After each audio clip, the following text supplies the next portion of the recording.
speaker from the Centre think tank, the director, Torrin Wilkins. Thank you, Mike. Thank you very much for that lovely welcome. So today, I want to do something a little different. Because when I was first asked to do this by the Excluded Unity Alliance, the conversation we had was about how do we get people to actually understand the problem. You see, because we've had Twitter bombs, we've had videos, we've had TV appearances, newspapers, all of it, and yet nothing. Government has not done a thing, hasn't lifted a finger. So the question is, what do we do? How do we get this message across? And I realised how at the last rally that we did. If any of you have been to London recently, or you were at that last rally, there is a COVID memorial wall that runs 1/3 of a mile down through London. If you go there, you see that, yeah, the pandemic has been awful. We hear every single day about figures like 150,000 people who've died.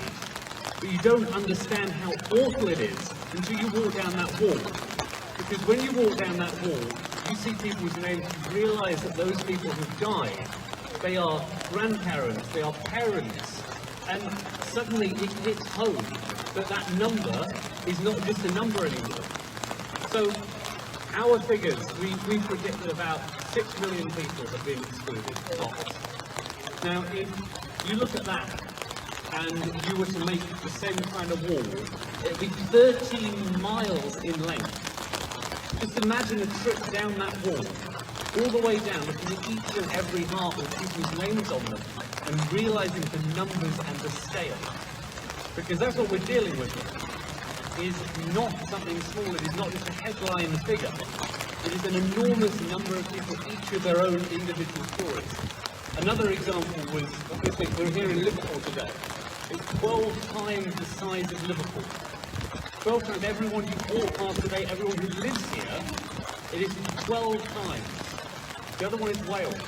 Now, I spent a few years in Wales and realised it is an enormous country, and yet it doesn't even come close. Scotland. Well, in Scotland, 5.5 million people, still not quite there. Even some European countries like Cyprus, nowhere close. And that really hits home that actually 6 million is an enormous number, but as I said, it doesn't get past the fact that there are so many people with so many individual stories. And in some ways, through that pandemic, I've been lucky enough to speak to those people. I've spoken to about 100 people who have been excluded. And in those stories, you hear stories about their mental health, suffering because they haven't got any money. The fact that they are drowning in debt, that they simply cannot pay their way, that they've fallen through universal credit and aren't able to support themselves, and in a lot of cases, they are just struggling to put food on the table day by day. And that really hits home because you suddenly realise that each of those people, each of them have their own story, they've gone through something different. And I think really it was a real sign of how bad things had been. And then there was another thing I thought going down that wall. Because I've spoken to a lot of people who have been forced to go into work. They had the shield they should have been shielding, and yet they didn't have a choice because they didn't have the money to support themselves. They didn't get self-employed grants, they didn't get furlough, so they had to go into work. And that was the one number I didn't want to know, was the number of people who had to go into work, and yet they caught the virus because they shouldn't have been there.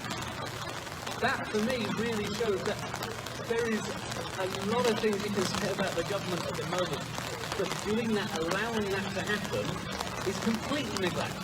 And then, of course, you have those 25 people who sadly took their own lives because of this.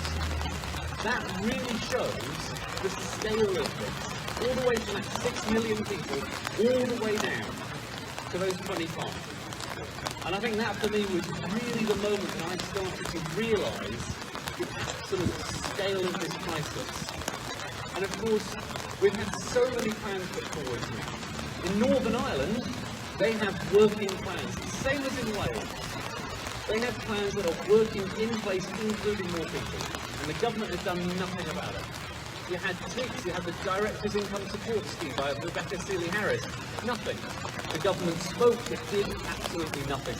We came up with plans, dozens of plans, that will include millions of people in these schemes, and the government again did nothing. They have sat by and just let it all happen. And in some ways that's where I think there's another perspective, which is about the economic argument of this. Because at the end of the day, this will damage the economy.